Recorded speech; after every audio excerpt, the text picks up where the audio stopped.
Hello friends, आप सभी का कैरेबिना में स्वागत है। दोस्तों आज हम 31 प्रैक्टिस सेट देखने जा रहे हैं। इससे पहले 30 प्रैक्टिस सेट हो चुका है। अगर आप नहीं देखे हैं तो आप जाकर देख सकते हैं। दोस्तों अगर इसका पीडीएफ चाहिए तो टेलीग्राम से आप जुड़िए, क्योंकि वीडियो आने से पहले पीडीएफ दिया जाता है ताकि आप लोग खुद सॉल्व करें। तो इस तरह से अगर टेलीग्राम से आप जुड़ जाइएगा तो आपको ज़्यादा बेनिफिट होगा। दोस्तों इस प्रैक्टिस सेट जो है ये नया प्रैक्टिस सेट है और इसमें बहुत ही बेस्ट क्वालिटी का क्वेश्चन है। इसमें कुछ ऐसा क्वेश्चन है जो शायद आप पहली बार देखेंगे। मैथ तो 3-4 क्वेश्चन ऐसा है जो आप शायद नहीं देखे होंगे, अब जाकर देख सकते हैं। तो इसलिए जो है आप लास्ट तक देखिए ताकि जो है आपका 150 क्वेश्चन सॉल्यूशन आप मालूम कर सके। तो चलिए दोस्त, अब हम देर न करते हुए स्टार्ट करते हैं। दोस्तों फर्स्ट क्वेश्चन है GATT यानी गैट जिसको बोलते हैं, कार्यालय कब और कहाँ स्थापित हुआ था। तो दोस्तों गैट का पहले तो फुल फॉर्म जानिए, general agreement on trade and tariff होता है। क्या होता है? तो इसका जो फुल फॉर्म होता है general agreement on trade and tariff होता है। दोस्तों इसकी जो समझौता फर्स्ट टाइम हुआ था यानी 30 अक्टूबर 1947 को ही समझौता हो गया था। अगर लागू कब हुआ ये पूछे तो लागू जो है 1 जनवरी 1948 को हुआ। दोस्तों ये आगे चलकर जो है ये WTO में कन्वर्ट हो जाता है। कब होता है? तो 1 जनवरी 1995 को होता है और इसका मुख्यालय जो है जेनेवा है। कहाँ है मुख्यालय? जेनेवा। दोस्तों अगर पूछ दे कि WTO में कुल मेंबर कितना है, कितना सदस्य है, तो 164 है। जो 164वां बना ये अफ़गानिस्तान है। ये कब बना? ये अफ़गानिस्तान जो है 29 जुलाई 2016 को बना था। कब बना? 2016 को। तो ये सारा चीज़ है, आप उसको ध्यान में रखिएगा। इसका आंसर क्या हो जाएगा? जेनेवा 1948। अगला है पुस्तक वनडे वंडर्स के लेखक कौन है। तो दोस्तों पुस्तक वनडे वंडर्स के लेखक जो है सुनील गावस्कर है। दोस्तों और जो खिलाड़ी है, जो इम्पोर्टेंस है, उसके ऑटोबायोग्राफ का आप ज़रूर याद रखिएगा। दोस्तों हम बोलते हैं, आप लिख लीजिए, रवि शास्त्री का जो है क्या है? Stargazing the players in my life. The players in my life, ये इनका बुक है। तो ये हो गया। फिर सचिन तेंदुलकर का अगर पूछ दे तो क्या है? तो इनका जो ऑटोबायोग्राफ है, इनका नाम है playing it's my way. Playing it my way. आज दोस्तों इसका राइटर जो है बोरिया मजमूदार है। बोरिया मजमूदार राइटर है, लेकिन ये सचिन के बारे में ऑटोबायोग्राफ है इनका, सचिन का। दोस्तों गांगुली के पूछ दे तो A century is not enough, इनका पुस्तक है A century is not enough. दोस्तों अगर BBS लक्ष्मण के बारे में पूछ दे तो इनका जो है 281 एंड बियॉन्ड है। तो ये सारा चीज़ आप एक जगह लिख लेंगे तो कहीं भी कभी भी इसका यूज हो सकता है, तो आप ज़रूर लिखिए। हम एक बार और बोल देते हैं, रवि शास्त्री का जो है stargazing the players in my life. Sachin Tendulkar क्या है? Playing it my way. और गांगुली जी का क्या है? तो गांगुली जी का है A century is not enough. और BBS लक्ष्मण का 280 एंड बियॉन्ड। तो ये सारा हो गया। दोस्तों अगला क्वेश्चन है कि बॉक्साइट किसकी कच्ची धातु है। तो दोस्तों बॉक्साइट जो है एल्युमिनियम की कच्ची धातु है। अगला है किस वंश के राजाओं ने खजुराहो स्थित मंदिर का निर्माण करवाया था। तो कौन कराया था? तो ये चंदेल राजा ने कराया था। दोस्तों इस मंदिर का जो है निर्माण मध्य प्रदेश के छतरपुर जिला में राजा धंग द्वारा 1950 से लेकर 1050 ईस्वी के बीच कराया गया था। किसके द्वारा? धंग द्वारा। राजा का नाम है धंग और चंदेल राजा है। दोस्तों यह मंदिर मध्ययुगीन भारत की शिल्प एवं वास्तुकला का उत्कृष्ट उदाहरण है। अगला क्वेश्चन है किस संविधान संशोधन एक्ट के अंतर्गत जो है मतदाताओं की उम्र घटाकर 18 वर्ष की गई। तो दोस्तों ये कौन सा अनुच्छेद है? तो आर्टिकल तो 326 के तहत हम लोग वोट देते हैं। और ये 61वें संविधान संशोधन द्वारा हुआ था। 21 वर्ष से के स्थान पर जो है 18 वर्ष कर दिया गया। अगला क्वेश्चन है, विजयनगर का प्रसिद्ध हजारा मंदिर किसके शासनकाल में निर्मित हुआ था?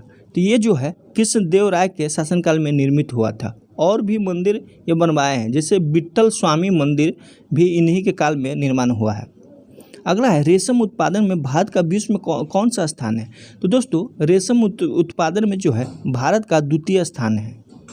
अगला है, भारतीय संविधान के किस अनुच्छेद में चुनाव आयोग का उल्लेख किया गया है? तो किस अनुच्छेद में? तो आर्टिकल 324 यानी 324 में किया गया है। अगला है, निम्नलिखित में से किसे चिपको आंदोलन का नेता माना जाता है? दोस्तों श्री सुंदरलाल बहुगुणा और श्री चंडी प्रसाद भट्ट जो है चिपको आंदोलन के नेता थे। कौन? सुंदरलाल बहुगुणा। और ये जो है कब हुआ था? तो 1973 में हुआ था। अगला है, तेलंगाना राज्य के प्रथम मुख्यमंत्री के रूप में किसने शपथ ली थी? दोस्तों तेलंगाना राज्य की स्थापना कब हुआ? तो 2 जून 2014 को हुआ और उस समय वह 29वां राज्य था और 10 जिलों को मिलाकर ये इसका गठन हुआ।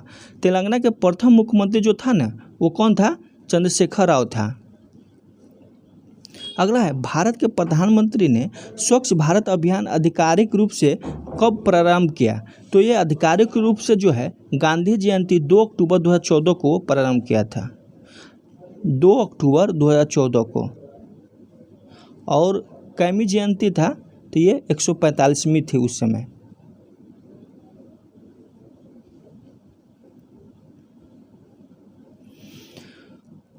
अगला क्वेश्चन है, निम्नलिखित में से किस सुल्तान ने बाजार सुधार लागू किया है? तो किस सुल्तान ने किया था बाजार सुधार? तो ये अलाउद्दीन खिलजी। और इसकी चर्चा आपको कहाँ मिलेगा? तो ये जो तारीख़ फिरोजशाही है जो बर्नी लिखा था उसमें मिलेगा। अगला क्वेश्चन है, निम्नलिखित में से कौन सी रचना संत तुलसीदास की नहीं है? तो कौन सी रचना संत तुलसीदास की नहीं है? तो कौन है वो जान जाइए। तो गीतावली, कवितावली, विनय पत्रिका, रामचरितमानस, दोहावली, श्री कृष्ण गीतावली, सतसई, रामसला का आदि जो है तुलसीदास की प्रमुख रचना है। तो इसमें से कौन नहीं हो जाएगा? तो साहित्य रत्न नहीं हो जाएगा। अगला है, शिवाजी के शासनकाल में विदेश मंत्री को क्या कहा जाता है? दोस्तों आप इसका शॉर्ट नोट्स बना लीजिएगा, हम 8 के बारे में बताते हैं यहाँ पे।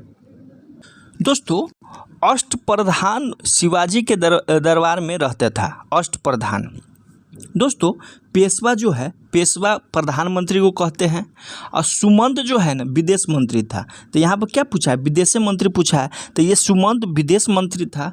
और अमात्य जो है अमात्य क्या था? तो दोस्तों ये वित्त मंत्री था। अमात्य जो है वित्त मंत्री था। तो वित्त मंत्री अमात्य हो गया। दोस्तों सरे नौबत क्या है? तो सरे नौबत जो है सेनापति था। सरे नौबत क्या है? सेनापति। तो ये 3 चीज़ तो हम लोग देख लिए। और है जैसे वाक़िया नवीस। दोस्तों वाक़िया नवीस जो है ये गुप्तचर विभाग का प्रधान था। क्या था? वाक़िया नवीस। वाक़िया नवीस। वाक़िया नवीस क्या था? तो वाक़िया नवीस जो है गुप्तचर विभाग का प्रधान था। दोस्तों चिटनीस या उसको सुरू नवीस भी बोलते हैं। तो चिटनीस जो था ये पत्र व्यवहार देखने वाला अधिकारी था। कौन? पत्र व्यवहार यानी राजकीय पत्र व्यवहार जो है देखने वाला चिटनीस था।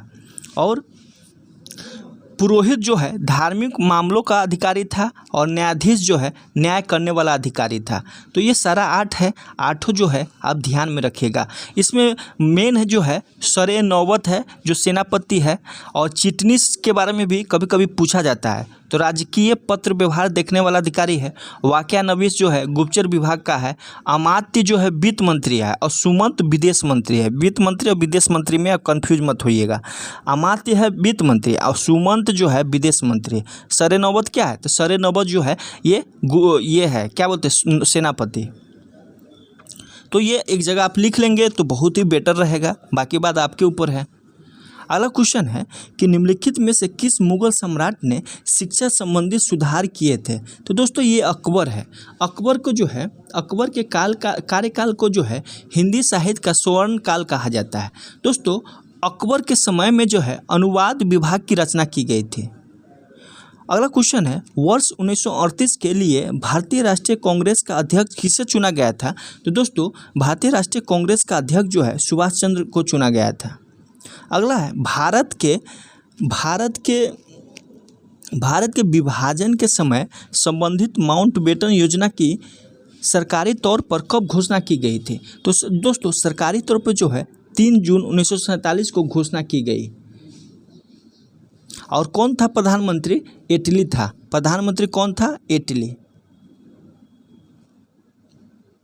अगला क्वेश्चन है अखिल भारतीय मुस्लिम लीग की स्थापना किस वर्ष हुई थी।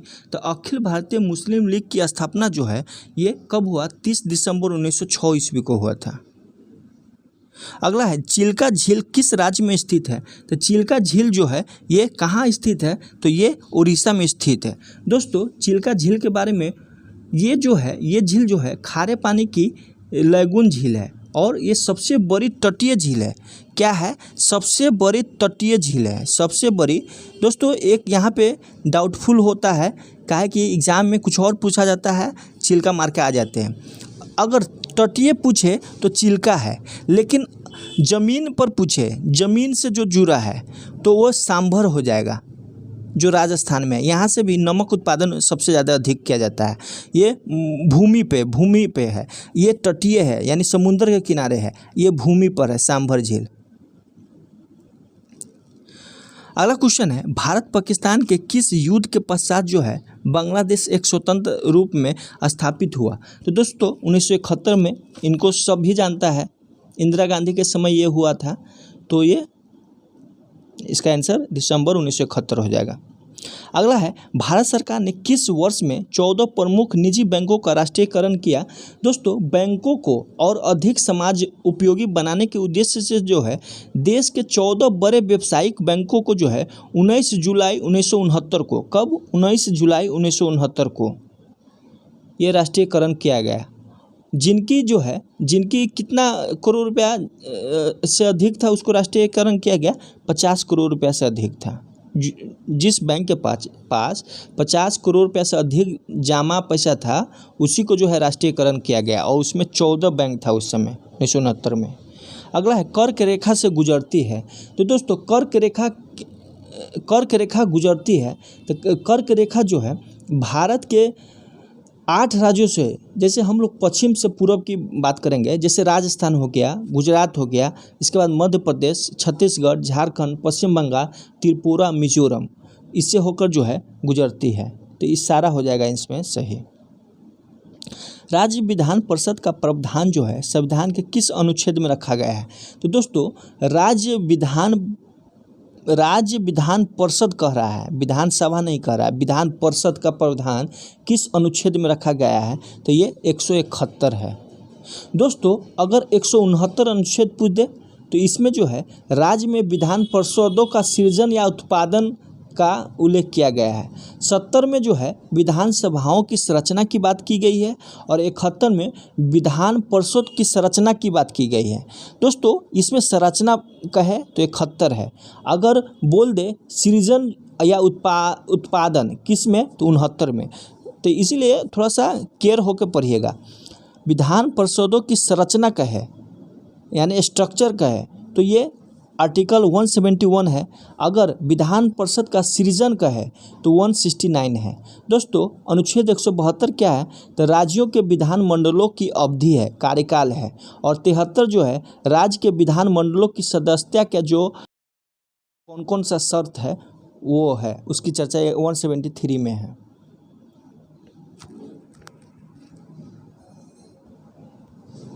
अब हम लोग 24 नंबर क्वेश्चन देखते हैं। दोस्तों थोड़ा सा डीप पढ़ाने पे जो है थोड़ा सा टाइम लगेगा, आप लोग इसका केयर कीजिएगा। अगला क्वेश्चन है कि भारत में पंचायती राज की त्रिस्तरीय व्यवस्था का अनुमोदन किस समिति के द्वारा किया गया। तो ये तो इजी है, बलवंत 1957 में। अगला है, किस पंचवर्षीय योजना के अंतर्गत समाज के समाजवादी ढांचे की स्थापना का संकल्प लिया गया? तो ये जो है द्वितीय पंचवर्षीय योजना के अंतर्गत हुआ। इस किस पे आधारित था? मॉडल क्या था इसका? पीसी महालनोबिस था। पीसी महालनोबिस था द्वितीय का। और फर्स्ट पूछ दे तो डोमर हेराल्ड है, डोमर हेराल्ड। अगला है, निम्नलिखित में से किस देश के भारत के साथ सबसे लंबी स्थलीय सीमा है? तो सबसे लंबी स्थलीय सीमा जो है बांग्लादेश के साथ है। अगला है, निम्नलिखित में से दक्षिण भारत की सबसे ऊंची चोटी कौन सी है? दोस्तों, दक्षिण भारत की सबसे ऊंची चोटी जो है अनाईमुरी है। अनाईमुरी जो है, अनाईमुरी 3 पहाड़ियों के केंद्र बिंदु है। दोस्तों, इसको याद रखिएगा, दक्षिण में जो है इलायची है या इसको कार्डमम की पहाड़ी बोलते हैं, और उत्तर की ओर जो है अन्नामलाई की पहाड़ी है, और उत्तर पूर्व का है तो पालनी की पहाड़ी है।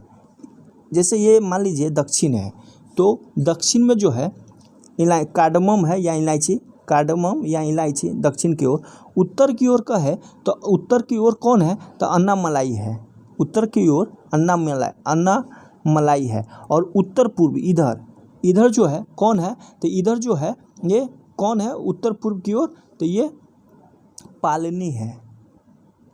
तो डायग्राम से भी समझ सकते हैं, तो अनाईमुदी होगा। भारत में निम्नलिखित में से कहाँ सबसे बड़ा पोत प्रांगण है? तो दोस्तों, भारत में सबसे बड़ा पोत प्रांगण जो है कोची है। अगला है, भारत की स्वर्णिम चतुर्भुज परियोजना जोड़ती है। दोस्तों, भारत की स्वर्णिम चतुर्भुज परियोजना जो है ये दिल्ली, मुंबई, चेन्नई, कोलकाता को जोड़ती है। दोस्तों, ये प्रधानमंत्री कौन था जो स्वर्णिम योजना आया था? तो उस समय अटल बिहारी वाजपेयी थे। अगला है, चिपको आंदोलन का प्रणेता कौन है? तो चिपको आंदोलन का प्रणेता जो है ये सुंदरलाल बहुगुणा है। रिपीट क्वेश्चन है ये। अगला है, भारत में अब जो है झारखंड से संबंधित है। दोस्तों, पहले जो है किससे संबंधित था? तो पहले जो है 30 क्वेश्चन जो है सामान्य अध्ययन से था। अब झारखंड से जो है 40 क्वेश्चन है। झारखंड के बारे में हम लोग तो बहुत चीज़ जान चुके हैं, आप जरूर इसको सही कीजिएगा। अगला क्वेश्चन है कि महाभारत में झारखंड को किस नाम से जाना जाता था? दोस्तों, इसके बारे में तो हम लोग बहुत डिटेल जानते हैं, पुंडरीक देश के नाम से जाना जाता था। अगला है, रामगढ़ के राजा की मूल राजधानी था। दोस्तों, रामगढ़ के राजा बागदेव सिंह और उनके भाई जो सिंहदेव सिंह की पहली राजधानी क्या था? सिसिया था। और बाद में राजधानी बदल कर जो है बादाम और अंतिम में रामगढ़ कर दिया गया। तो इसका आंसर क्या हो जाएगा? तो ये रामगढ़ हो जाएगा। इसका चेंज हुआ था, जैसे पहले सिसिया था, इसके बाद बादाम बना, फिर लास्ट में जो है रामगढ़ बना, तो रामगढ़ आंसर हो जाएगा। संथालों में गांव के प्रधान को क्या कहते हैं? तो संथालों में गांव के प्रधान को जो है क्या कहते हैं? तो ये माझे कहते हैं। अगला है, झारखंड की लगभग कितनी प्रतिशत आवासीय कृषि कार्यों पर लगी हुई है? तो कितने प्रतिशत?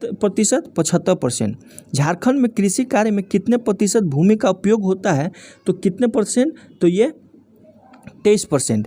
दोस्तों, ये सब भी बहुत चर्चा की हैं, इसलिए कह रहे हैं कि झारखंड के बारे में जो है एक सीरीज मैराथन नाम से चल रहा है, आप उसको ज़रूर फॉलो कीजिए। उसमें लगभग 9000 क्वेश्चन उसमें हम कराएंगे एग्ज़ाम से पहले तक के। तो आप अगर जुड़ जाते हैं तो आपको मुंह पे याद हो जाएगा एकदम। 40 में 40 मार्क्स ले आइएगा। दोस्तों, पाइका क्या है? तो दोस्तों, पाइका जो है यह एक क्या है? ओजपूर्ण नृत्य है, जिसमें नर्तक जो है सैनिक वेश में नृत्य करते हैं, तो नृत्य है। अगला है, झारखंड निवासी ललित मोहन राय का नाम किस क्षेत्र से जुड़ा हुआ है? तो ये जो है ये चित्रकारी से जुड़ा हुआ है। अगला है, झारखंड में हिंदी के बाद सर्वाधिक बोली जाने वाली भाषा क्या है? तो ये सर्वाधिक बोली जाने वाली भाषा जो है संथाली है, और इनको एक ही भाषा है जो हमारे संविधान में उल्लेख है, तो संथाली। बा क्या है? तो दोस्तों, बा जो है ये हो जनजाति का बसंत ऋतु गीत है, बा। अगला है, अगला क्वेश्चन है, रांची में संपन्न 34वें राष्ट्रीय खेल का शुभंकर क्या है? तो इनका शुभंकर जो है क्या है? तो ये छौवा है। छौवा का मतलब क्या होता है? हिरन का बच्चा। अगला है संथाल परगना काश्तकारी कानून कब लागू हुआ? तो दोस्तों ये जो है 1949 में लागू हुआ है। कब लागू हुआ? 1949 में। दोस्तों अगला क्वेश्चन है कि छोटा नागपुर काश्तकारी कानून कब लागू हुआ? तो 1908 में हुआ। इसका मुख्य उद्देश्य क्या था? तो इसका मुख्य उद्देश्य था कि बाहरी लोगों से जो है भूमि को बचाना था।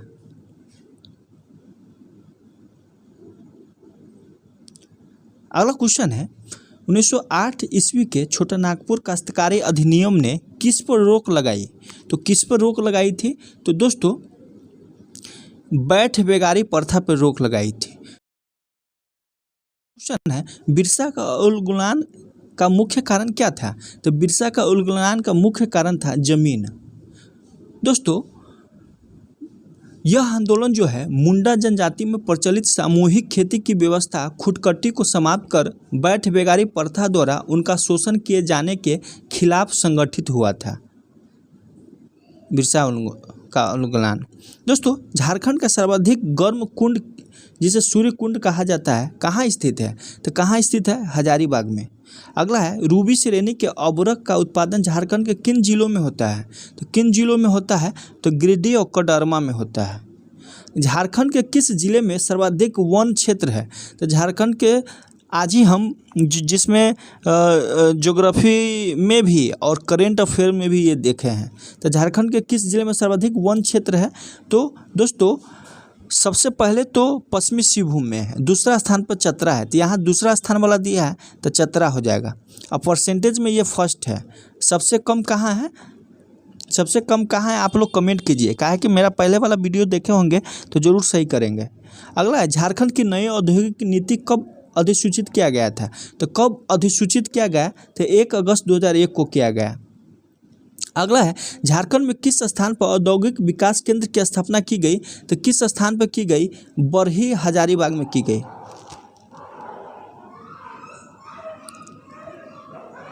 अगला क्वेश्चन है कि भारत में लाख के उत्पादन में झारखंड का कौन सा स्थान है? तो पहला स्थान है, क्योंकि भारत का 60% जो है ये झारखंड में ही उत्पादन होता है। अगला है भारत सरकार द्वारा झारखंड की समस्या के समाधान हेतु 1989 में गठित कमेटी ऑन झारखंड मैटर्स के अध्यक्ष कौन थे? तो कौन अध्यक्ष थे? तो इसका अध्यक्ष जो है इनका अध्यक्ष BS लाली थे। दोस्तों अगला क्वेश्चन है बिहार विधानसभा में पहली बार पृथक झारखंड प्रस्ताव पारित हुआ था। तो ये 22 जुलाई 1997 ईस्वी को पारित हुआ था। अगला है बिरसा मुंडा ने किस वर्ष अपने को ईश्वर का दूत घोषित किया? तो किस वर्ष घोषित किया था? तो ये 1895 में जो है अपने को दूत घोषित किया था। अगला क्वेश्चन है झारखंड में विधानमंडल का स्वरूप कैसा है? तो झारखंड में विधानमंडल का स्वरूप जो है एक सदनात्मक है। इसकी कुल सदस्यता जो है पहले 82 था, अब 81 हो गया है, क्योंकि अब जो है एंग्लो इंडियन को समाप्त कर दिया गया है। एंग्लो इंडियन से जो हम लोग राज्यपाल के द्वारा चुना जाता था वो अब समाप्त हो गया है। अगला क्वेश्चन है झारखंड के औद्योगिक राजधानी किस शहर को कहा जाता है? तो झारखंड के औद्योगिक राजधानी जो है ये किसको कहा जाता है? तो जमशेदपुर को कहा जाता है। अगला है झारखंड के किस जिले में बाजरा का सर्वाधिक उत्पादन होता है? तो बाजरा का सर्वाधिक उत्पादन जो है हजारीबाग में होता है। दोस्तों ये सब क्वेश्चन करेंट से रिलेटेड रहता है। अगर आपको कंफ्यूज या डाउट होगा तो आप करेंट को फॉलो कीजिएगा। बोकारो इस्पात कारखानों की स्थापना किस देश के सहयोग से की गई है?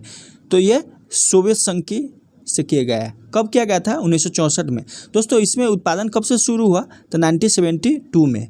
अगर जो भी यहाँ पे वीडियो डाला गया है आप अगर देखे होंगे तो 100% के साथ हम कह सकते हैं कि आपका ज़्यादा सही होगा। NH 100 झारखंड राज्य में कितने किलोमीटर की दूरी तय करती है? तो कितने किलोमीटर का? 133 किलोमीटर का। अगला क्वेश्चन है झारखंड की औद्योगिक नीति कब अधिसूचित किया गया? तो कब अधिसूचित किया गया? तो ये 1 अगस्त 2001 को किया गया। अगला है कौन सी नदी झारखंड में नहीं बहती है? तो कौन सी नदी जो है झारखंड में नहीं बहती है? तो ये सोन नदी जो है झारखंड में नहीं बहती है। दोस्तों यह बिहार में बहती है। इसका उद्गम स्थल जो है अमरकंटक की पहाड़ी है और इस नदी को का जो है बालू अत्यंत उच्च कोटि का होता है, जिसके कारण इसका उपयोग औद्योगिक क्षेत्र में भी होता है। तो सोन नदी हो जाएगा। अगला है राज्य सरकार का संवैधानिक प्रधान कौन होता है? तो राज्य सरकार का संवैधानिक प्रधान राज्यपाल होता है। अगला, अनुसूचित क्षेत्रों में पंचायत विस्तार अधिनियम के तहत अनुसूचित इलाकों में आदिवासियों को सभी एकल पदों पर कितने प्रतिशत आरक्षण देने का प्रावधान है? तो कितने प्रतिशत है? तो ये 100% देने का प्रावधान है। 100% देने का प्रावधान है। अगला क्वेश्चन है, झारखंड से संबंधित किस औद्योगिक घराने के एक व्यक्ति को भारत रत्न से सम्मानित किया जा चुका है?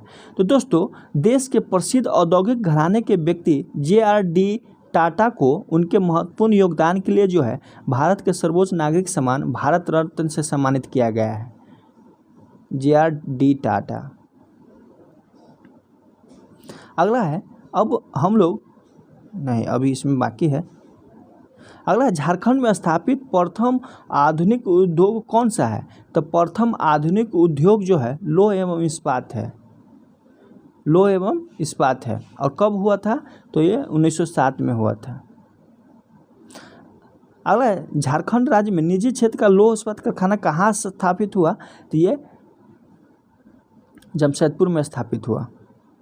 अगला है, झारखंड में निम्नलिखित में से कौन से जिले का मुख्यालय चाईबासा है?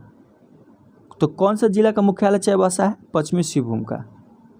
अगला है, अलग झारखंड की मांग को लेकर निम्नलिखित में से किसने लाल खंड का नारा दिया था, गढ़ा था? तो लाल खंड का नारा जो है ये AK रॉय ने दिया था। अगला क्वेश्चन है, झारखंड में निम्नलिखित में से कौन से जगह को सिटी ऑफ वाटरफॉल्स कहा जाता है? तो सिटी ऑफ वाटरफॉल्स जो है रांची को कहा जाता है। यहाँ जलप्रपात सबसे ज़्यादा है रांची में। झारखंड के निम्नलिखित जनजातियों में से किस जनजाति को शिकारी संग्रहकर्ता प्रकार के रूप में वर्गीकृत किया गया है? तो किस जनजाति को? बिरहोर जनजाति को। अगला है, आदिवासी लोगों के बीच बिरसा मुंडा निम्नलिखित में से किस नाम से जाने जाते थे? तो किस नाम से? तो धरती अब्बा के नाम से जाने जाते हैं। अब हम लोग सामान्य विज्ञान के क्वेश्चन देखेंगे।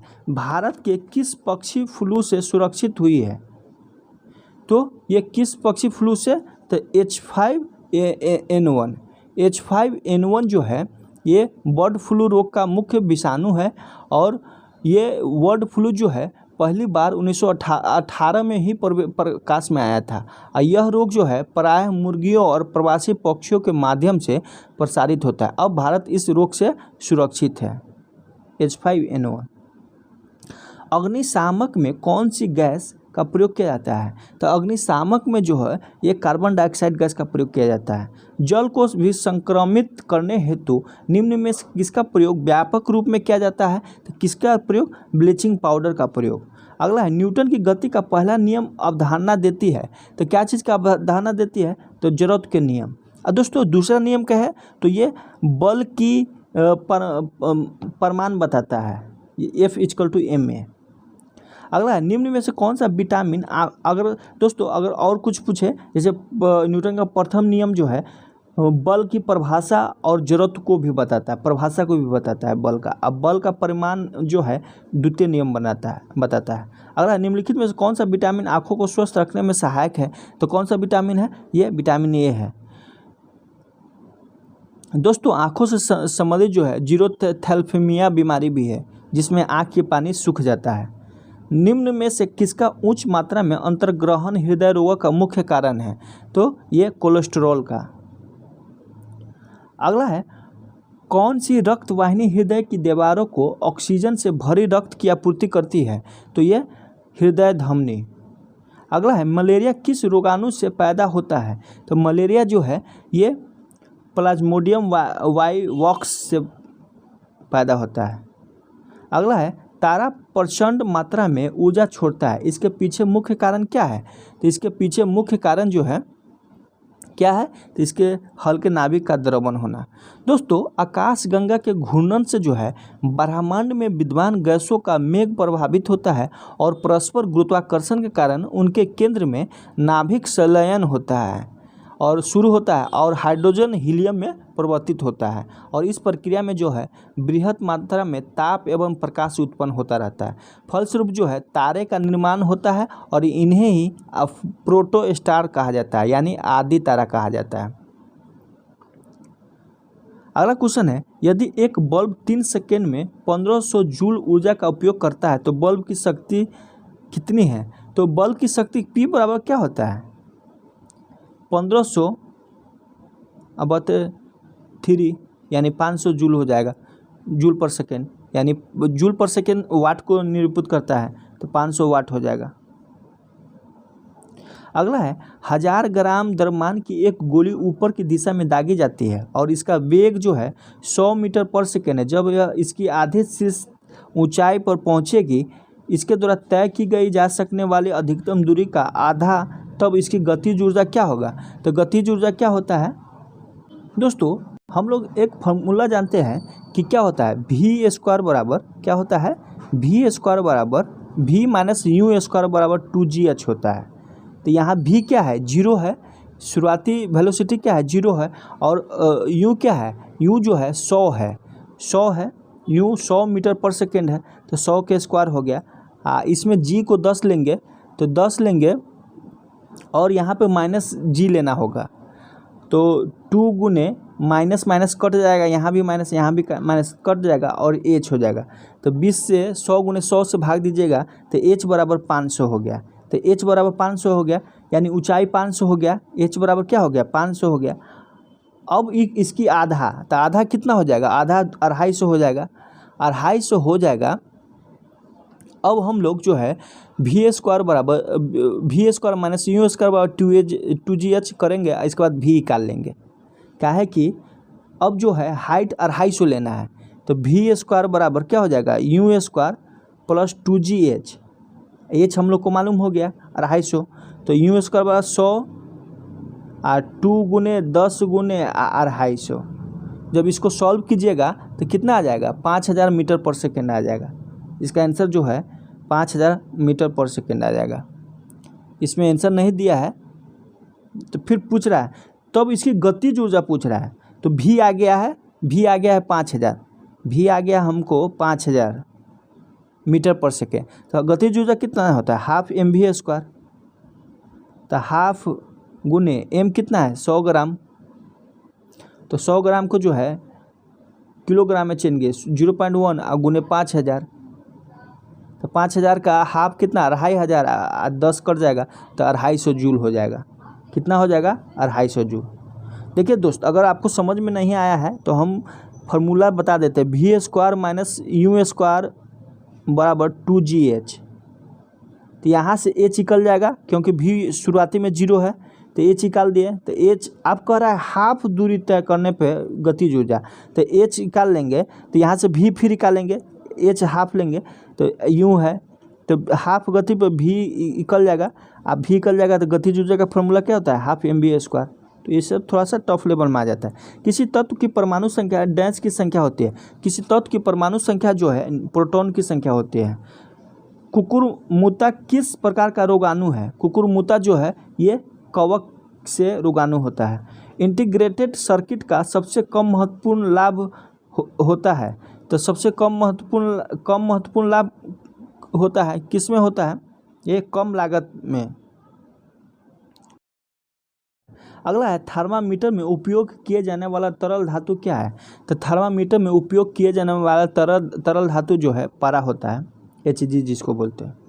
अगला है, शरीर के गंध को दबाने के लिए उपयोग किए जाने वाले पदार्थ कहा जाता है, तो क्या कहा जाता है, डिओडोरेंट कहा जाता है, डिओडोरेंट। अगला है, इनमें से क्या श्वसन की उच्चतम दर दर्शाता है, तो क्या दर्शाता है, तो ये बढ़ता शूट शीर्ष दर्शाता है। अगला, फ्लोएम के माध्यम से चीनी को इनमें से कौन सा रूप में जाना जाता है, तो कौन सा रूप में जाना जाता है, तो ये सुक्रोज के रूप में जाना जाता है। अगला है, सूक्ष्म जीवों के कारण हुए संक्रमणों के प्रसार से बचने के लिए इनमें से क्या किया जा सकता है, तो इनमें से जो है अपशिष्ट का उच्चतम निपटान टीकाकरण किया जा सकता है। अगला क्वेश्चन है, परमाणु बम का सिद्धांत आधारित है। तो परमाणु बम का सिद्धांत जो है नाभिकीय विखंडन पर आधारित है। किस पे है? नाभिकीय विखंडन पर आधारित है। इसमें क्या होता है, दो समान के आकार के नाभिकों में टूट जाता है, एक विखंडन हो जाता है, यानी एक नाभिक दो में टूटता है, फिर दो चार में टूटेगा। इसे अनकंट्रोल्ड ये प्रोसेस होता है। अब हम लोग सामान्य गणित के बारे में देखेंगे। दोस्तों इसमें कह रहा है कि ABC 20, 30, 60 दिनों में काम करते हैं। B और C हर तीसरे दिन A की सहायता करता है। एक कितने दिनों में? तो पहले इसको हम LCM मेथड से बनाएंगे। तो 20, 30, 60 का LCM कितना हो जाएगा? 60 हो जाएगा। तो 3 20 60, 30 दूना 60 और 60 21 60। तो इसमें क्या कह रहा है कि 3 दिन का पहले काम निकालिए। तो हर तीसरे दिन में जो है B और C तीसरे दिन A की सहायता करता है। तो तीन काम फर्स्ट दिन करेगा, सेकेंड दिन भी 3 काम करेगा, और थर्ड दिन जो है B और C मिल जाता है। तो थर्ड दिन का B और C मिल जाएगा तो कितना हो जाएगा? तो B और C जब मिल जाएगा तो यहाँ पे तीसरा दिन का 3 दिन का काम A का काम हो गया, और B और C जो है तीसरा दिन में मिलता है। तो 3 काम ये हो जाएगा।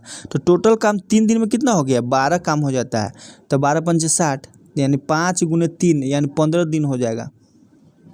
अगला है A star B 3AB A+B गैर शून्य परिमेय संख्याओं पर निश्चित किया जाता है। एक द्विआधारी संक्रिय नहीं होगा। कब नहीं होगा? जब ये 0 हो जाएगा। तो ये 0 किस में हो रहा है? तो A+B इधर लाएंगे तो 0 हो जाएगा। अगला क्वेश्चन है 3A + 4AB को जोड़ेंगे तो इसमें A कॉमन हो जाएगा, A कॉमन हो जाएगा, 3 + B हो जाएगा, डी आंसर। अगला है बाइनरी 10,000 का ऑक्टेट समतुल्य क्या होगा? दोस्तों इसमें हम थोड़ा सा डिटेल से बात करेंगे। क्या है कि ये नॉर्मल क्वेश्चन नहीं है, ये तो बीटेक में पढ़ाया जाता है। बाइनरी डिजिटल, बाइनरी से ऑक्टल, फिर ऑक्टल से बाइनरी, फिर बाइनरी से हेक्साडेसिमल, फिर बाइनरी से बेस वाला, तो ये सब हायर लेवल में पढ़ाया। देखिए दोस्त, इसमें बाइनरी से ऑक्टेट करना है। तो ऑक्टेट जब का है तो इसका एक ट्रिक होता है कि एक ट्रिक क्या होता है, 1 2 4 इस पर बैठा देना है, और बाइनरी को जो है 3 ग्रुप में रखना है। ये 3 अगर नया है तो इसको बना देंगे। देखिए 1 पर 4 0 है, तो पहले 3 को 0 ही हो गया, फिर फिर ये 0, तो ये 3 हो गया। देखिए ये 3 है तो ये क्या हो गया? 0 हो गया। किसी में ना है, देखिए 1 2, तो यहाँ पे 1 2, तो 2 गुने 1 2 हो जाएगा, प्लस 0 तो 0 हो गया, तो 2 हो गया और 0 हो गया, यानी 20 हो जाएगा। जैसे मान लीजिए 1 0 0 0 कुछ भी लिख दे, तो मान लीजिए यही हम लिखे, फिर 1 लिख दिए, तो इसमें कितना हो जाएगा? तो 3 का ग्रुप बनाइए, तो 3 का ग्रुप 1 2 4, यहाँ 1 2 4 सबसे 0 कर गुना करके जोड़ेंगे तो 0 हो जाएगा। आप देखिए 1 2 4 जोड़िए, 4 2 6 1 7, 7 हो गया, तो 7 70 हो जाएगा। तो इसका 70 8 ऐसे लिखाएगा।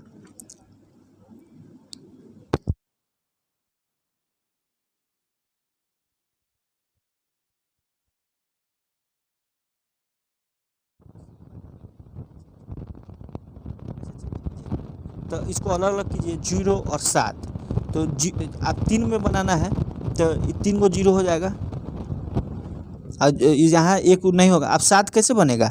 7 बनेगा 0 1 लिखेंगे, 1 2 और 4, तो 1 2 4 7 होता है, तो यहाँ क्या लिखेंगे? 1 लिखाएगा, 2 में 1 से गुना कर 1 लिखाएगा और 1 लिखाएगा, तो ये हो जाएगा। तो क्या हो जाएगा? 1 1 1 3 को 0, तो ये बाइनरी में कन्वर्ट हो गया। इस तरह से हम लोग करते हैं। अगला है 3 स्क्वायर के क्यूब। 3 स्क्वायर का ही ये सबसे महत्तम संख्या कौन है? तो सबसे बड़ा संख्या कौन हो जाएगा इसमें? जैसे 3 के स्क्वायर 3 है, तो 3 के स्क्वायर 3 बार लिखाएगा, 3 3 9 3 3 9 3 3 9, तो 9 गुने 9 गुने 3 को 9 हो जाएगा, तो 9 9 81 729 हो जाएगा। 81 गुने 9 कितना होता है? 9 का 9 9 ठे होता है, 729 हो गया फर्स्ट वाला। दूसरा में देखिए 3 के स्क्वायर का क्यूब है, तो 3 के 2 बार क्यूब हो जाएगा, तो 3 के पावर 8 हो जाएगा। और ऊपर वाला क्या हो गया, 3 के पावर 6 ही होगा ना, गुना हो जाता है 3 के पावर 6 और 3 के पावर 3 के पावर 3, तो ये 9 हो जाएगा, 3 के स्क्वायर है तो 3 के पावर 9, तो सबसे बड़ा कौन हो गया, 3 के पावर के स्क्वायर, तो ये फर्स्ट हो गया। अगला है, एक लड़का अपने जन्मदिन पर कुछ चॉकलेट खरीदता है और 1/4 भाग अपने परिवार के सदस्यों को, 2/3 भाग अपने सहपाठियों। दोस्तों 3 और 4 का एलसीएम कितना, 12 है, मान लीजिए 12 है, तो 1/4 भाग जो है वह उसको जो है 1/4 भाग अपने परिवार के सदस्यों को, तो 1/4 भाग क्या हो जाएगा, 3 हो जाएगा। फिर 2/3 भाग, तो 2/3 12 का कितना हो जाएगा, 3 चौका 12 8 हो जाएगा। और जो बचता है वो 5 की संख्या में है, तो 8 3 11, बचा कितना 1, तो 1 का वैल्यू 5 है। तो लड़के के कितने चॉकलेट था, तो 1 का वैल्यू 5 था, तो 12 का वैल्यू कितना 60 हो जाएगा, तो 60 आंसर हो जाएगा। इस टाइप में जब भी क्वेश्चन का है तो नीचे वाला कैल्शियम ले लीजिए, टोटल उसी को मान लीजिए और सबको भाग दीजिए, क्या कट जाएगा। अगला क्वेश्चन, एक वृत्त की परिधि पर दिए गए 2 बिंदु ए और बी है। अब देखिए ये है त्रिभुज, इस पे 2 बिंदु ए और बी है, जो कह रहा है उसको कीजिए। और पी जो है और आंतरिक एक्स कोण और ए बी द्वारा चाप के किसी बिंदु पर, तो ए बी द्वारा मान लीजिए चाप है, ये पी मान लीजिए, तो चाप द्वारा और इसके आंतरिक कोण, तो ये भी बनेगा आंतरिक कोण, ये और ये बन गया। तो दोस्तों हम लोग जानते हैं कि जो ए और पी और बी यानी ई एक्स होगा तो ये 2x हो जाएगा, ई अगर x होगा तो ये 2x होगा, यानी इसका डबल होता है। सेम त्रिज्यखंड से बना हुआ परिधि पर कोण और केंद्र पर बना हुआ कोण डबल होता है परिधि पर के कोण से। तो क्या कर रहा है, किसी बिंदु पर आंतरिक कोण का मान निकाले, तो आंतरिक कोण जो है बाह्य कोण क्या है, x दिया हुआ है, इसमें जो है ए और बी के द्वारा ये ही x दे दिया है और ए बी द्वारा चाप के किसी बिंदु पर अंतरित का मान क्या होगा, तो ये क्या हो जाएगा, इसका x/2 हो जाएगा, तब ना इसका डबल हो जाएगा। तो x/2 किस में है, डी में है। अगला, निम्नलिखित समीकरण को हल करें। दोस्तों इसको हल कीजिएगा, ये इतना आंसर आ जाएगा। अगला है, इतना का सबसे निकटतम संख्या 687, ठीक है, तो इसमें क्या है, तो इसमें जो है 687 को से जो है इसको में भाग दीजिए, लास्ट में 619 शेष बचता है, तो 619 घटा देंगे। अगर 687 से इसमें भाग दीजिए 99547, अगर हम भाग देंगे तो पहले एक मरतबा कटा तो 687 हो गया। अब इसको घटाइए 687 में, 3 0 8 हो गया, 4 उतारिए, इसमें जो है कैसे भाग देंगे 4 से, तो 4 से भाग देकर घटाएंगे तो 2748 है, और घटाएंगे तो कितना हो जाएगा 336 होगा। 7 उतारिए, 7 उतारेंगे फिर 4 से भाग देंगे तो 619 शेष बचता है।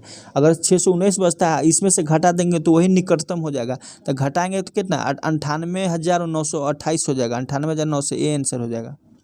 अगला है 121 का वर्गमूल का मान क्या है, तो 100 गुने 121 है, तो 100 का 10 आएगा, 11 निकल जाएगा, 110 हो जाएगा। दोस्तों इसी क्वेश्चन के बारे में हम लोग कह रहे थे कि ये थोड़ा सा अलग टाइप का क्वेश्चन है। देखिए ए बी सी दिया है, A intersection B union C निकालना है, तो पहले हम लोग इसको जो है बी इंटरसेक्शन सी निकालते हैं। तो बी इंटरसेक्शन सी में देखिए बी 5 8 9 है, 2 9 7 है, तो इसमें कॉमन कौन है, तो 9 है, तो बी इंटरसेक्शन 9 हो गया, ये 9 हो गया इंटरसेक्शन वाला। फिर कह रहा है ए यूनियन बी इंटरसेक्शन, तो 3 4 6 जो 9 है सबको यूनियन यानी क्या है, सबको मिला देना, तो 3 4 6 3 4 6 और 9, तो A union B intersection C क्या हो जाएगा 3 4 6 और 9। देखिए बी और सी में कॉमन क्या है 9 है, इंटरसेक्शन मान क्या है कॉमन, तो कॉमन 9 है, तो ये हो गया। यूनियन को सभी को जो नहीं है उसको भी ऐड करना है, तो 3 4 6 ए का पूरा हो गया, बी इंटरसेक्शन में क्या 9 हो गया, 3 4 6 9। अगला है, यदि RS 200 का 2 वर्ष का साधारण ब्याज 40 रुपया है तो 400 का उसी दर पे कितना हो जाएगा। तो पहले तो हम ये जो ऊपर वाला डाटा दिया है उससे क्या हो जाएगा R निकाल लेंगे, तो R निकालेंगे तो क्या हो जाएगा 200 का 2 वर्ष में साधारण ब्याज इतना है, तो 40 बराबर क्या हो जाएगा 200 गुने 2 गुने R/100, तो 100 से 0 से 0 कट गया, 4 हो गया, 40 10, तो आर क्या हो गया 10 हो गया, आर 10 हो गया। अब हम जानते हैं कि चक्रवृद्धि ब्याज में 2 वर्ष का 10% है, तो 10 प्लस 10 गुने 100 तो 1 हो जाएगा, 21% हो जाएगा। तो 21% का वैल्यू का यानी 100% का 4 वैल्यू है, तो 21% का निकाल लीजिए। तो 2100 का कितना हो जाएगा, 4 का 4 14 8 84 रुपया हो जाएगा।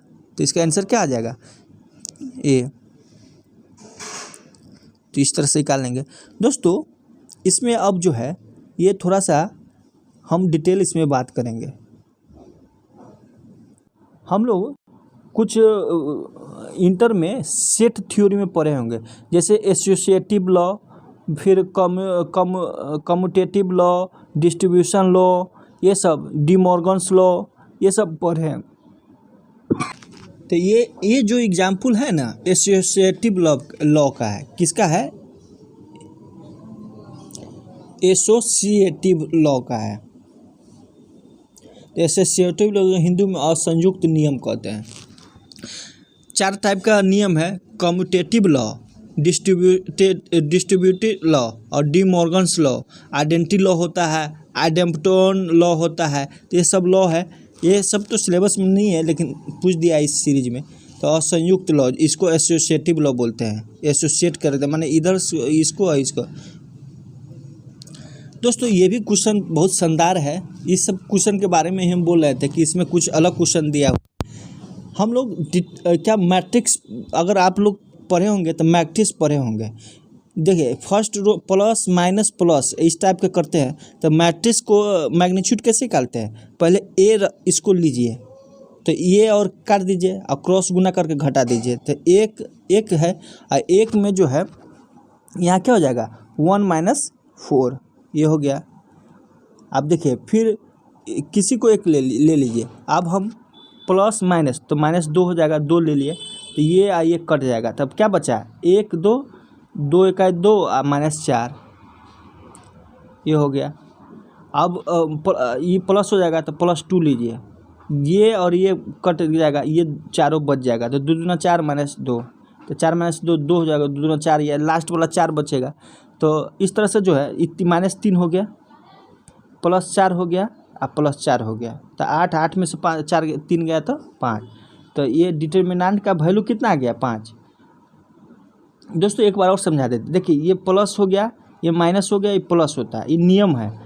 अगर हम इसको लेंगे तो ये नीचे और ऊपर काटेंगे और जो बचेगा उसको क्रॉस मल्टीप्लिकेशन घटा देंगे। इसको लेंगे तो ये कट जाएगा, फिर ये कट जाएगा, बचा का ये। फिर लास्ट वाला को लेंगे, ये वाला को, तो ये वाला और ये वाला कट जाएगा, क्या बचा, इसको गुना कीजिए, इसको घटाइए। तो ये डिटर्मिनेंट माने मैट्रिक्स का वैल्यू आता है, मैग्नीट्यूड आता है। तो इसका 5 आ गया। आप a = 5 आ गया, तो a = 5 आ गया तो f5 रखिए। तो x के जब 5 रखिए तो 5 × 25 हो गया, स्क्वायर है, 5 × 20 और -5, तो क्या आ गया 0 आ गया, 0 आंसर है। अब इसमें हम करेंगे 2 3 और 5 का फैक्टर में लिखना है। तो यहाँ 3 है, यहाँ 10 है तो इसको 5 × 2 कर लेंगे, और यहाँ 25 है तो 5 का क्यूब हो जाएगा। तो देखिए यहाँ पे जो है 3 को रहने दीजिए, 3 को रहने देंगे, 5 का क्यूब है और 5 × 10 है। सब ऐसे करेंगे तो ABC का जो मान आएगा क्या आ जाएगा 005 आ जाएगा। XY दोस्तों इसमें जो है x और y का मान निकालिए, ये भी थोड़ा अच्छा क्वेश्चन है। x का मान क्या होता है x1 + x2/2। तो x1 क्या है a + b a - b, तो जोड़ेंगे तो -b + b कर जाएगा, 2a/2 हो जाएगा, तो a आंसर आ जाएगा। इस तरह से y जो है y1 + y2 होता है, तो ये जोड़िए ये जोड़िए, तो -a + a कर जाएगा, तो b आ जाएगा, /2 हो जाएगा, तो b आ गया। तो इसमें जो है अब क्या करेंगे, इसमें जो है x/a = y/b हो जाएगा, क्योंकि 1 1 है। तो xb बराबर क्या हो गया, xb बराबर ay, क्रॉस गुना कर दीजिए, तो ये b आंसर आ जाएगा। एक नए सामाजिक सेवा कार्यक्रम के लिए बजट इतना है और परियोजना को परिवहन सेवाओं के लिए इतना है और उदारतापूर्ण योगदानों के रूप में इतना प्राप्त हुआ। बजट का कितना प्रतिशत उदारतापूर्ण योगदान में प्राप्त हुआ। तो इसमें जो है दोस्तों इसको सॉल्व कीजिएगा, इजी है। परसेंटेज का 1 साल की 15% लाभ पर बेची गई थी, यदि 80 रुपये अधिक में बेची जाती तो 25% का लाभ होता। तो सालगिरह का मूल्य कितना है? तो देखिए दोस्तों लाभ का अंतर कितना है, यहाँ 10% है, तो 10% का वैल्यू जो है 80 है, तो 100% का वैल्यू कितना हो जाएगा? 10 से गुना कर दीजिए तो 800 हो जाएगा। बी आंसर आ जाएगा। राजेश 20 किलोमीटर उत्तर की ओर चला और वहाँ से 8 किलोमीटर दक्षिण की ओर चला। देखिए दोस्त राजेश जो है 20 किलोमीटर उत्तर की ओर चला, चलने के बाद वहाँ से 8 किलोमीटर दक्षिण की ओर चला, तो दक्षिण फिर नीचे आ जाएगा 8 किलोमीटर। उसके बाद जो है 5 किलोमीटर पूर्व की ओर चला। कौन? पूर्व की ओर 5 किलोमीटर। अपने आरंभिक स्थल से वह कितनी दूरी पे है? दोस्तों तो ये देखिए 8 नीचे आ गया था, 13 क्या हो गया? 12 20 में 60 गया था, 12 हो गया, ये 5 हो गया। तो हम लोग जानते हैं कि ये समकोण त्रिभुज बन गया था, 13 हो जाएगा इसका। तो 13 है, किधर हो जाएगा? ये उत्तर और पूर्व में, 13 किलोमीटर उत्तर और पूर्व में। अगला क्वेश्चन, 20 पुस्तकों का लागत मूल्य उतना ही है जितना X कलमों का विक्रय मूल्य है। तो लाभ 25% है, X का मान ज्ञात करना है। दोस्तों ये क्वेश्चन समझने वाला है, आप ध्यान से सुनिएगा। कह रहा है कि 20 पुस्तकों का लागत मूल्य उतना ही है जितना X कलमों का विक्रय मूल्य है। तो हम मान लेंगे कि 20 पुस्तकों का लागत मूल्य 20 रुपया है, तो 20 पुस्तकों का लागत मूल्य 20 रुपया है, तो जो X कलम है उसका विक्रय मूल्य कितना हो जाएगा? 20 रुपया। तो X कलम का SP जो है 20 रुपया हो गया, यानी सेलिंग प्राइस। अब इसमें 20 रुपया में 25% लाभ हुआ है, तो कितना रहा होगा? तो 16 का 25%, 16 रुपया अगर लगाएंगे तो 25% लाभ करेंगे तो 20 रुपया आ जाएगा। तो वही हो जाएगा। जैसे निकालने के लिए, जैसे मान लीजिए Y रुपया मूलधन है X कलमों का, तो 125/100 अब विक्रय मूल्य कितना है? 20 रुपया। तो 25 पंचे 125, 2500 का 100, 5 का 20, 4 का 16 हो जाएगा।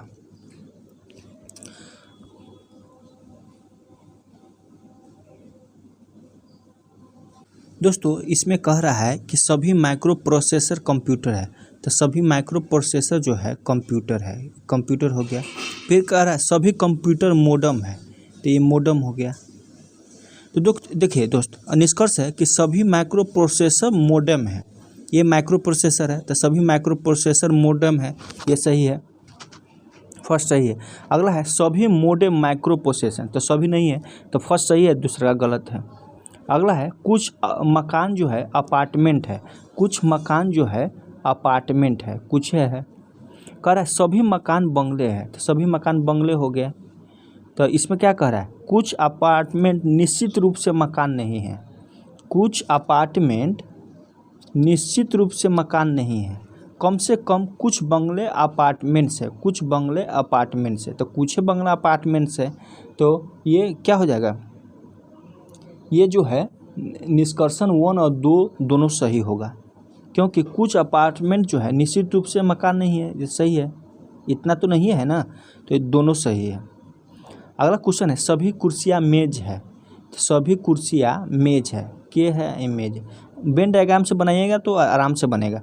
कोई कुर्सी दरवाज़ा नहीं है, ये कोई कुर्सी जो है दरवाज़ा नहीं है, तो यहाँ तक भी जा सकता है, दरवाज़ा नहीं है, इसमें क्रॉस हो जाएगा यहाँ पे। तो कह रहा है कोई मेज दरवाज़ा नहीं है, तो हो सकता है, ऐसा नहीं है कि मेज तो हो ही सकता है। सभी दरवाज़ा मेज है, सभी दरवाज़ा मेज कैसे हो जाएगा? तो इसमें क्या होता है 1 और 2, या तो एक अनुसरण करेगा, एक या 2 करेगा, ये आंसर हो जाएगा। कोई मेज दरवाज़ा नहीं है, सभी दरवाज़ा मेज है, तो या तो 1 या 2, ये हो जाएगा।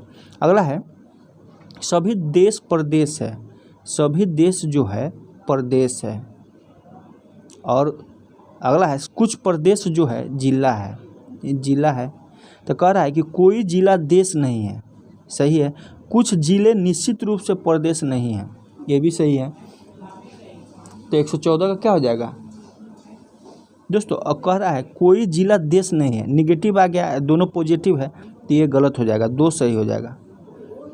कोई चाय कॉफ़ी नहीं है, कुछ ड्रिंक चाय है, तो तो कम से कम कुछ चाय ड्रिंक है, कोई कॉफ़ी ड्रिंक नहीं है। तो इसमें क्या हो जाएगा, इसमें जो है फर्स्ट ही सिर्फ फॉलो करेगा। देखिए कोई चाय कॉफ़ी नहीं है, ये चाय हो गया कॉफ़ी हो गया।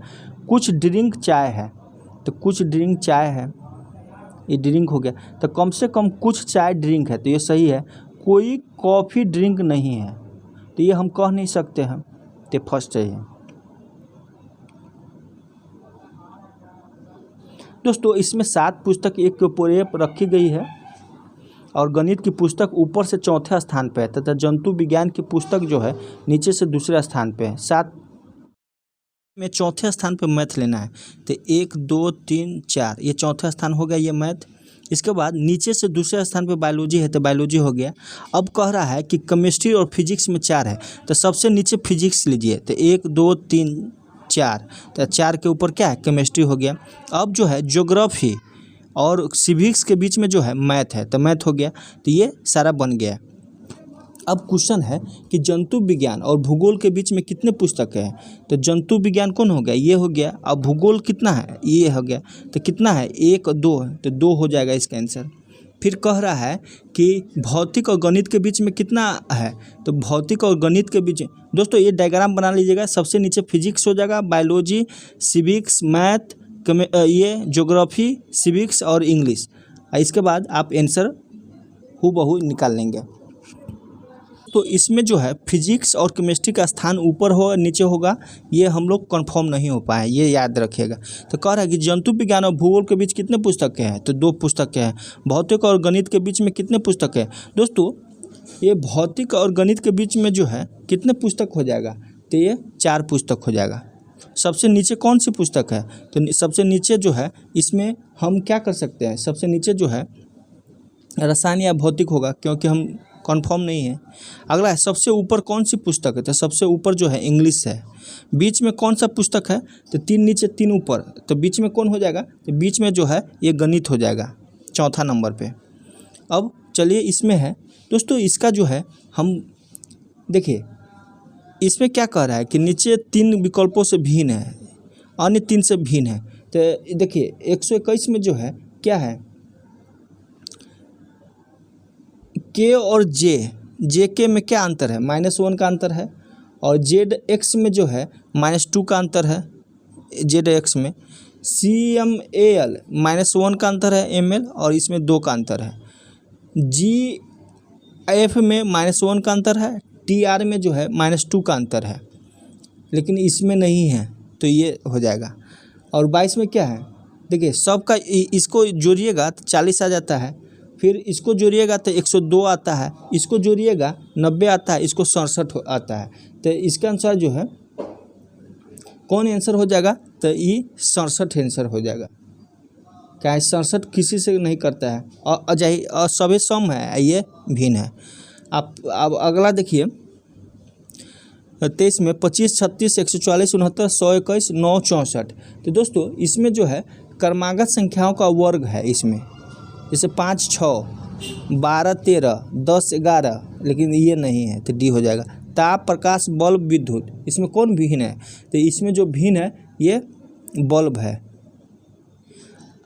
लहर प्रवाह ज्वार भट्टा तूफान, तो इसमें भिन्न कौन है, तो इसमें भिन्न जो है प्रवाह है, XYHD है।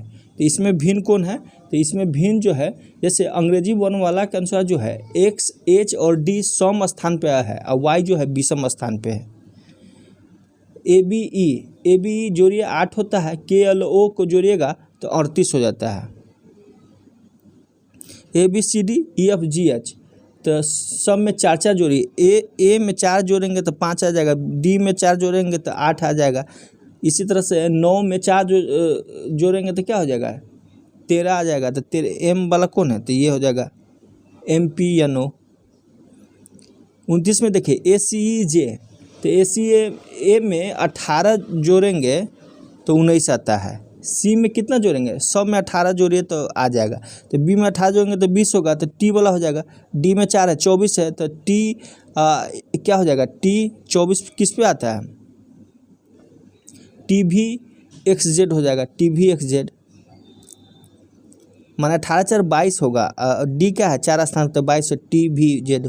M/AC तो देखिए एम और एन, ए सी तो सी एक बढ़ा, एम एन हो गया तो ओ क्या हो जाएगा पी हो जाएगा, ई एफ हो जाएगा तो P/I सेम रहेगा, ए आंसर हो जाएगा।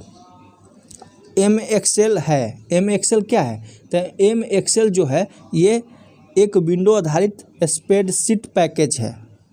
अगला है रिसाइकिल बिन के बारे में कौन सा कथन सही है, तो कौन सा कथन सही है उसमें जैसे यह फाइलों और फोल्डरों को बचाने की सुविधा देती है और रिसाइकिल बिन को पूरा तरह खाली करना भी संभव है, दोनों सही है। स्टार्ट मेनू के संबंध में कौन सा कथन सही है, तो स्टार्ट मेनू के संबंध में जो है डेस्कटॉप के निचले बाएं में स्टार्ट बटन को क्लिक कर स्टार्ट मेनू चालू किया जाता है, सही है। यह कंप्यूटर का कंट्रोल बिंदु भी है, सही है। कंप्यूटर के सभी क्रियाकलाप इसी मेनू से प्रारंभ किया जाता है, ये भी सही, सब सही हो जाएगा। निम्नलिखित में से कौन सा कथन जो है कंप्यूटर डॉक्यूमेंट के लिए सही है, कौन सा है, तो इसमें किसी फाइल या फोल्डर का नाम बदला जा सकता है, फोल्डर को हटाया जा सकता है और फोल्डर बनाया भी जा सकता है, उपयुक्त सभी हो जाएगा। MS वर्ड के बारे में कौन सा कथन सही है, तो MS वर्ड के बारे में कौन सा कथन सही है, तो MS वर्ड ग्राफिक्स के संबंध में कई सुविधाएं उपलब्ध कराता है, सही है। MS वर्ड की सहायता से अनेक चित्र बनाए भी जा सकते हैं, दोनों सही है। अगला वर्ड आर्ट जो है संबंधित कथन सत्य बताना है, तो वर्ड आर्ट जो है MS वर्ड आर्ट से शब्दों को कलात्मक ढंग से कई रंगों में बनाया जा सकता है, ये सही हो जाएगा। अगला MS एक्सेल के संबंध में कौन सा कथन सही है, तो MS एक्सेल के संबंध में जो सही है वो बताना है। एक्सेल से में जो है स्प्रेडशीट बनाने, फॉर्मेट करने और प्रयोग करने की तेज़ सुविधाएं उपलब्ध है, ये सही हो जाएगा। मूविंग सेल क्या होता है, तो मूविंग सेल जो है ये सेलों को चुनकर एडिट मेनू को कट आदेश से काटना और किसी दूसरी जगह उसे मेनू के पेस्ट आदेश से चिपकाना, मूविंग सेल का मतलब होता है। सेलों की नकल करने कॉपिंग सेल के लिए क्या है, तो क्या है ये उन्हें चुनकर एडिट मेनू को कॉपी आदेश का पालन कर पेस्ट के आदेश पर चिपका दिया जाता है। अगला है ऑटो फॉर्मेट के संबंध में कौन सा कथन सही है, तो कौन सा कथन सही है, तो फर्स्ट सही है। ऑटो फॉर्मेट द्वारा वर्कशीट के किसी भाग को सजाया जा सकता है। किसी प्रोग्राम को बंद करने का सबसे आसान तरीका क्या है, तो सबसे आसान तरीका जो है प्रोग्राम के विंडो में ऊपरी दाएं कोने में X दिखाने वाला बटन को क्लिक कर। अगला है सूचनाओं का संग्रह जिसे आसानी से अपडेट किया जा सकता है, डैश कहलाता है, क्या कहलाता है, ये डाटाबेस कहलाता है। डाटाबेस जिसमें डाटा को तालिकाओं के रूप में स्टोर किया जा सके उसे क्या कहते हैं, तो इसको रिलेशनल डाटाबेस कहते हैं। अगला एनटिटी है, एनटिटी क्या है, तो एनटिटी जो है एक प्रकार का ऑब्जेक्ट जिसके लिए डाटा का संग्रह किया जा सकता है, ये हो जाएगा। अगला है एट्रीब्यूट क्या है, तो एट्रीब्यूट जो है ये किसी एंटिटी का विशेष गुण है। अगला है ER डायग्राम क्या है, ER डायग्राम जो है ये एंटिटी और उनके मध्य संबंध को दर्शाता है। अगला है ओरेकल, फॉक्स प्रो और DBase उदाहरण है, किसका उदाहरण है, तो डाटाबेस मैनेजमेंट सिस्टम का उदाहरण है। अगला की क्या है, तो की जो है RDBMS किसी रिलेशन के प्रत्येक कॉलम को कहते हैं। स्कीमा क्या है, स्कीमा जो है ये डाटाबेस का तार्किक संरचना है। अगला है एक से अधिक एट्रीब्यूट कहलाता है, तो एक से अधिक एट्रीब्यूट को जो है प्राइमरी की कहते हैं। तो इस तरह से जो है 150 क्वेश्चन का हम लोग डिस्कशन कर चुके हैं। दोस्तों अगर आपको कंप्यूटर जानना है तो कंप्यूटर क्लास मेरा चल रहा है, उस पर आप जुड़िए और उससे बहुत ही अच्छा क्वेश्चन के साथ साथ कॉन्सेप्ट भी बताया जाता है जिससे आपको बेनिफिट होगा। चलिए दोस्त, थैंक यू।